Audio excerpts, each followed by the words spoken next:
Assalamualaikum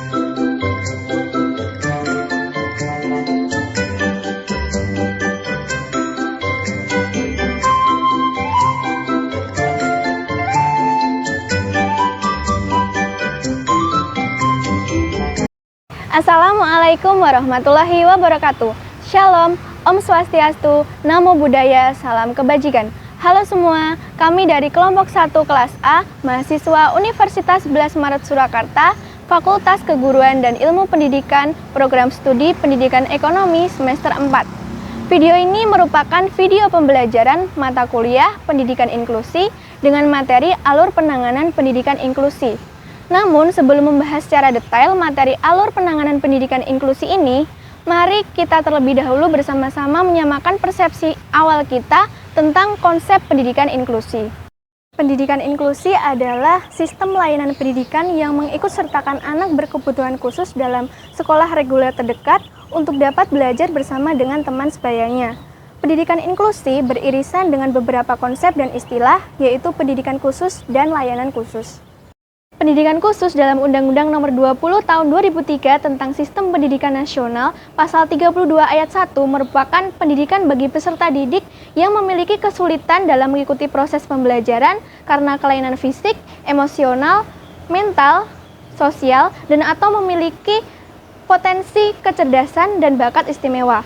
Pendidikan khusus diselenggarakan dan difokuskan bagi peserta didik penyandang disabilitas, peserta didik cerdas istimewa, dan juga peserta didik bakat istimewa.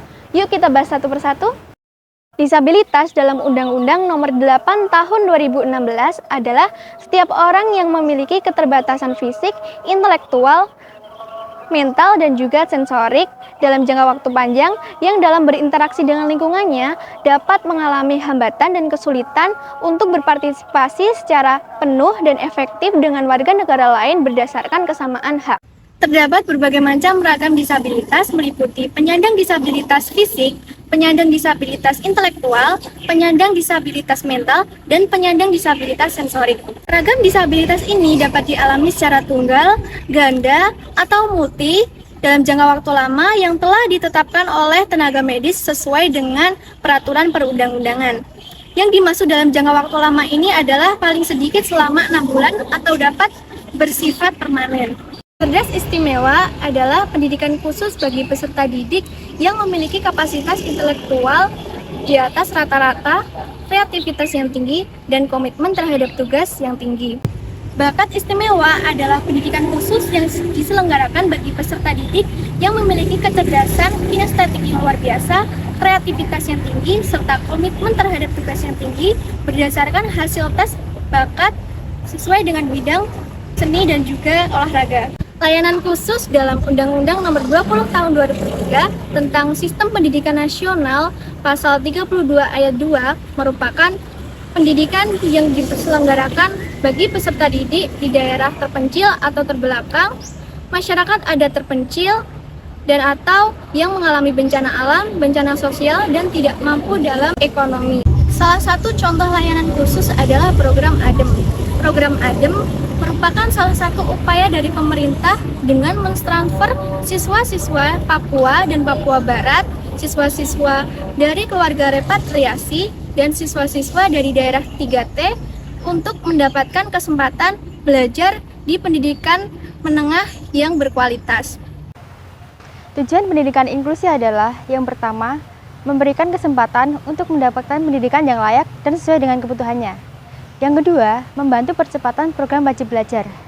Ketiga, meningkatkan mutu pendidikan dasar dan menengah. Keempat, menciptakan sistem pendidikan yang menghargai keanekaragaman dan tidak diskriminatif. Dan yang kelima, memenuhi aturan Undang-Undang Dasar 1945 dan Undang-Undang Nomor 20 Tahun 2003 tentang Sistem Pendidikan Nasional. Implikasi manajerial pendidikan inklusi adalah sekolah reguler menyediakan kondisi kelas yang hangat, ramah, dan menerima keanekaragaman.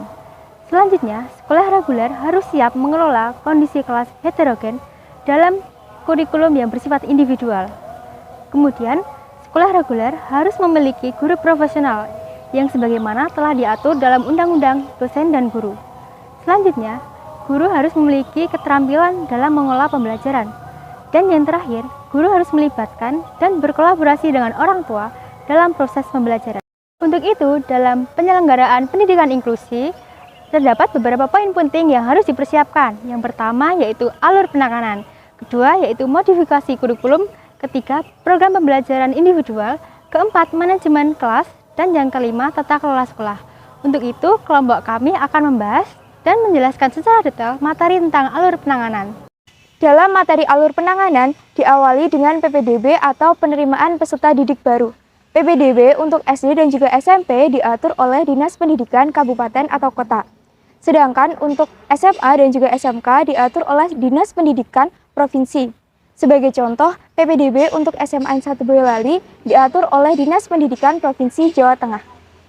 PPDB untuk peserta didik berkebutuhan khusus atau penyandang disabilitas diatur dalam PP nomor 13 tahun 2020 mengenai pemberian akomodasi yang layak bagi peserta didik berkebutuhan khusus atau penyandang disabilitas. Pada pasal 11B mengatur mengenai pemberian layanan seleksi afirmasi masuk kepada peserta didik berkebutuhan khusus di dalam suatu penyelenggara pendidikan. Sedangkan pada pasal 12F mengatur mengenai perbandingan jumlah rasio guru dan juga peserta didik berkebutuhan khusus di dalam suatu kelas. Sebagai contoh, pada sekolah penyelenggara pendidikan inklusi dilakukan oleh pihak khusus yang memahami mengenai inklusi. Maksimal 2 ABK atau 1 ABK dengan kondisi yang berat untuk setiap rombongan belajar. Yang kedua yaitu identifikasi dan asesmen. Proses identifikasi dapat dilakukan melalui observasi, wawancara, tes, ataupun pemeriksaan dokumen untuk menggali sumber data. Asesmen meliputi asesmen area belajar, asesmen sosial emosional, asesmen komunikasi, dan asesmen neuromotorik. Asesmen secara formal dapat dilakukan oleh terapis, psikolog, dan juga dokter. Sedangkan asesmen informal dapat dilakukan oleh guru BK, guru kelas, dan juga guru mata pelajaran. Sebagai contoh, guru mata pelajaran ekonomi melakukan suatu identifikasi asesmen dengan mengukur kemampuan siswa dalam menggambar kurva permintaan dan juga kurva penawaran. Penyusunan profil peserta didik merupakan suatu deskripsi pemetaan mengenai kondisi peserta didik berkebutuhan khusus secara individu. Nah, tujuannya yaitu yang pertama, mempermudah proses identifikasi karakteristik, lalu menentukan metode pembelajaran, dan mengevaluasi peserta didik berkebutuhan khusus. Prosedurnya yang pertama yaitu mengkategorikan data hasil asesmen, lalu membuat tabel mapping peserta didik berkebutuhan khusus, lalu menuangkan temuan kondisi aktual karakteristik peserta didik berkebutuhan khusus, lalu menganalisis dampak kondisi aktual peserta didik berkebutuhan khusus, lalu menganalisis strategi pelayanan peserta didik berkebutuhan khusus, lalu menganalisis skala prioritas layanan berdasarkan berat dan ringannya dari dampak tersebut. Outputnya yaitu data peserta didik berkebutuhan khusus dan matriks perencanaan. Berikut ini adalah contoh tabel dari profil peserta didik berkebutuhan khusus. Nah, contoh nih yaitu data peserta didik dari siswa A yang tergolong CB memiliki bakat menari. Nah, yang pertama itu nama siswanya, misal siswa A tanggal lahir 28 April 2006.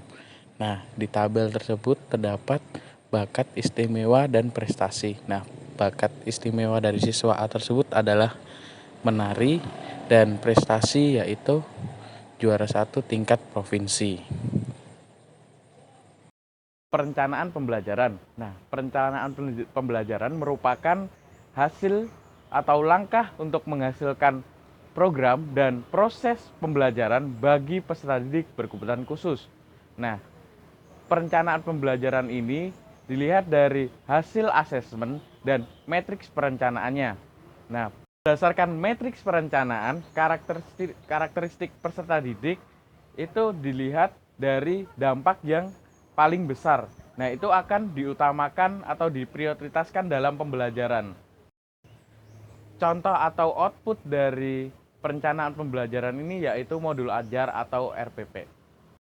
Guru memberikan rencana pembelajaran yang memuat tujuan, materi, metode, lalu sumber dan penilaian yang akan digunakan untuk 1 semester mendatang. Pelaksanaan pembelajaran. Pada tahap ini telah terjadi penerapan perencanaan pembelajaran. Strategi pembelajaran terdiri dari blok strategi dan task analisis. Task analisis hanya digunakan dalam melakukan suatu aktivitas, jadi bukan strategi pembelajaran. Contohnya, ketika guru menerangkan mengenai konsep permintaan dan penawaran dalam materi ekonomi, maka dilakukan menggunakan strategi pembelajaran blok strategi sehingga siswa nanti akan menjadi lebih paham. Penilaian dan evaluasi pembelajaran. Pada tahap ini yaitu untuk pengukuran dan pengambilan keputusan mengenai kemajuan yang dialami oleh anak. Jadi mengalami kemajuan pada tujuan jangka pendek dan jangka panjang yang telah diterapkan, serta program proses belajar apakah perlu ada yang diperbaiki atau tidak. Contohnya, ketika dilakukan tes tertulis pada materi ekonomi yang sudah dipelajari, maka dilakukan penilaian dan evaluasi pembelajaran apa saja yang sudah dialami oleh siswa. Selanjutnya, yaitu laporan hasil belajar. Untuk transparansi kegiatan yang dilakukan oleh guru serta bentuk pertanggungjawaban kepada orang tua siswa. Contohnya, ketika semua hasil pembelajaran telah dilakukan, maka diberikan laporan hasil belajar kepada orang tua atau wali murid siswa. Demikian video penjelasan dari kelompok kami tentang materi alur penanganan. Semoga memberikan manfaat dan wawasan dalam pembelajaran inklusi di sekolah. Apabila ada kritik dan saran bisa dituliskan di kolom komentar. Wassalamualaikum warahmatullahi wabarakatuh.